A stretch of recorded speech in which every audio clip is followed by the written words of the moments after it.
সরষের ফুলের ভিডিও ছাড়লেই নাকি ফরিং, তাই আমরা সরষের ফুলের ভিডিও দিলাম, তারপর সরষের গাছের ভিডিও দিলাম, সবই তো দেখলেন সবাই।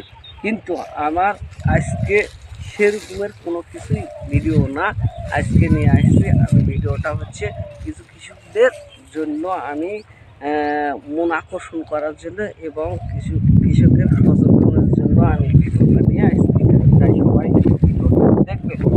আমি যেটা বলতেছি যে আমন ধান কাটার শেষে ইরি ধান লাগানোর কিছু সময় থাকে, এই 4 মাস বা 3 মাস সময় থাকে। এই সময়ের মধ্যে যে জমিটা যে পড়ে থাকে সেই জমিটাতে যদি আমরা এই সরষার আবাদটা করি তাহলে কিন্তু আমাদের কোনো অভাব থাকবে না।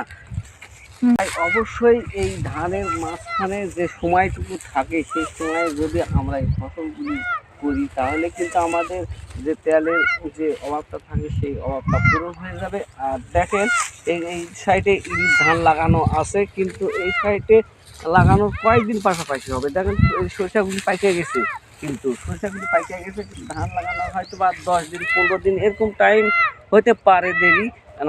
আমরা এগুলি আলসামু না করে আমরা যেন এরকম আবাদ করি পাশাপাশি। আর আমরা কিন্তু যখন যে ফসলের দাম হয় তখন সেদিকে ঝুঁকে পড়ি। এই ঝুঁকে না পড়ে যদি নিয়মিত আমরা সব রকমের ফসল করি তাহলে কিন্তু আমাদের সমস্যা হবে না। যেমন আলু, এবছর আলুর দাম ছিল বেশি, এই কারণে আমরা আলুটা বেশি করছি।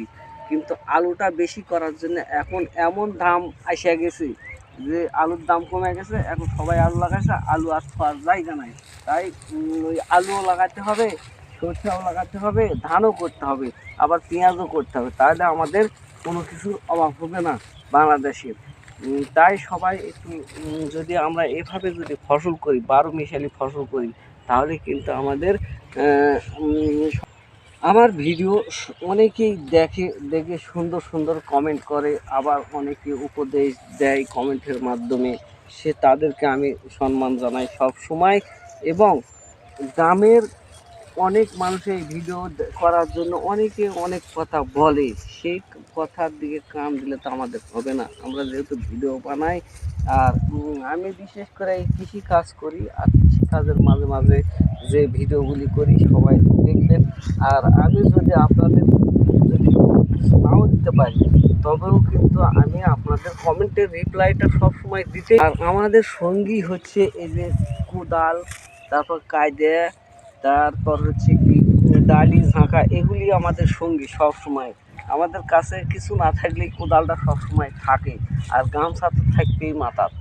আর হয়তো বা আমরা সব সময় সব রকমের ভালো রকমের সেরকম কোয়ালিটিফুল ভিডিও বানাতে পারি না, তবুও আমার এই ভিডিওটা যদি আপনাদেরকে ভালো লাগে এবং সুন্দর লাগে, এই যে কৃষকদের যে কথা বললাম এগুলি কথা যদি আপনাদের ভালো লাগে অবশ্যই আমার ভিডিওটা দেখবেন এবং লাইক কমেন্ট করবেন, শেয়ার করবেন।